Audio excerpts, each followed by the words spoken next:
bigyan natin ng reaction opinion itong post ng Philippine Star. Pahayag ng Pangulong Marcos Jr. Tungkol kay Senator Amy. Yung pasabog ni Senator Amy, yung inakusahan niya ang kanyang kapatid na gumagamit ng pulburon. Pati ang kanyang First Lady at ang panganay na anak. Okay, sabi ng Pangulo na the lady that you see talking on TV is not my sister. Nako, matindi.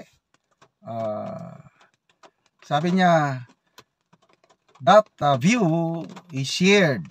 Yung pananaw na yun na hindi nila kapatid yung nag-akusa. Hindi yun yung kapatid niya. Kasi ayaw daw nila na ilabas ang baho ng pamilya. Yun daw. Kaya iba, hindi na si Senator Amy yung nagsasalita ng TV na nakikita ng publiko.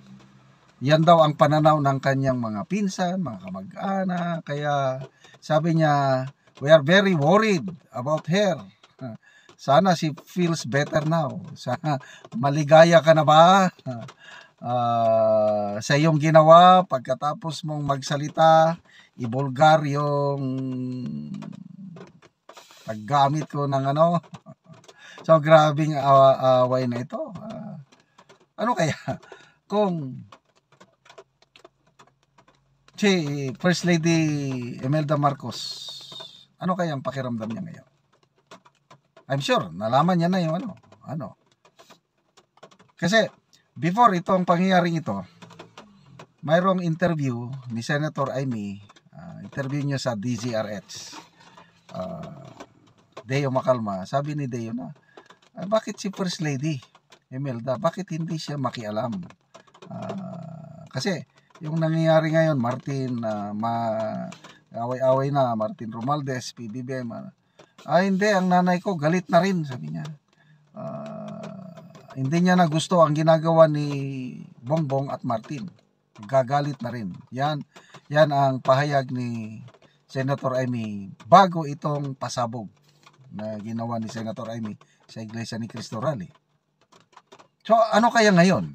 Pagkatapos ng paglalantad ni Senator Amy, ano kaya ang reaksyon ni former First Lady Imelda Marcos? Kanino siya kakampi? Kay Bongbong o kay Amy? Sa tingin ko, opinion ko lang ito, mas kumakampi siya kay Amy. Yan ang tingin ko.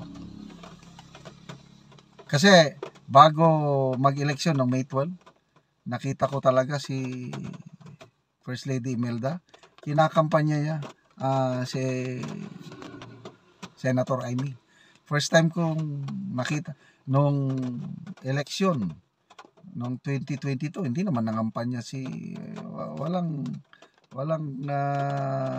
masyadong participation ni First Lady Imelda sa kampanya ni Bongbong Marcos. Kaya lang nung itong 2022 May 12 midterm election, talagang nangampanya. Nakikiusap ako bilang isang ina. Sana butuhan nyo si Amy. Ganon. Kaya, grabe. So, it's now a battle of public opinion. Sino ang pinapaniwalaan ng taong bayan? Kasi, sabi ni PBBM, hindi totoo yan. Palasyo, hindi totoo yan. Si Professor Winnie Monsod, dating secretary ng NEDA, sinabi niya na matagal na usap-usapan na yan yung paggamit ng pulburon ng mag-asawa, Bongbong and Lisa. Kinumpirma lang ni Senator Amy. Sabi niya, it's been going on for so many years among circles. So ano yung circle na yan? Yung circle ni na ex-senator Nikki Cositing. Nagpahayag na ang dating senadora na mga party boys yan, mga mahilig maggamit ng pinagbabawal na So, connecting the dots, yan, Winnie Monsod, ex-senator ex-senator Nikki Cositing, si Tatay Digong, si Miss Cathy Binag. To me, Kanya-kanya tayong opinion. Naniniwala ako sa pahayag ni Senator Amy. At ginawa niya yon hindi upang sirain ang kapatid niya, kundi isalba ang bansa. Kasi nakukonsensya siya na isa siya sa dahilan kung bakit naging presidente ang kapatid niya. Dapat sana hindi niya na binuo ang unit team.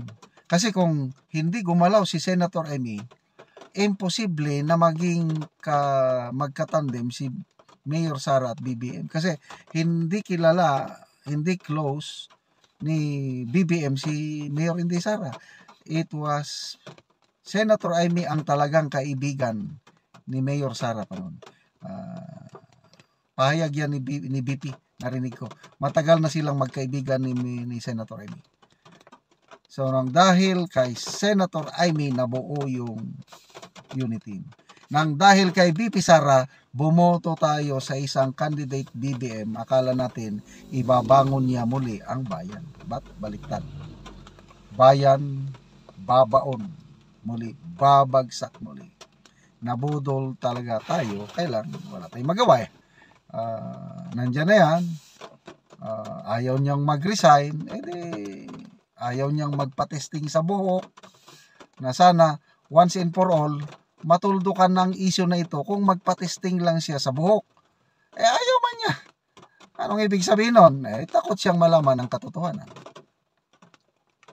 So, hamon ni Senator Amy, magpa-DNA test ako. Kayo naman magpa-testing sa buhok. O bakit ayaw nilang tugunan ng hamon?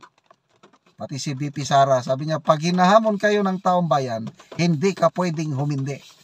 Wala, hindi pa rin. Kaya magtiis na lang tayo hanggang 2028. Salamat mga kaibigan sa inyong pagsubaybay sa channel nito.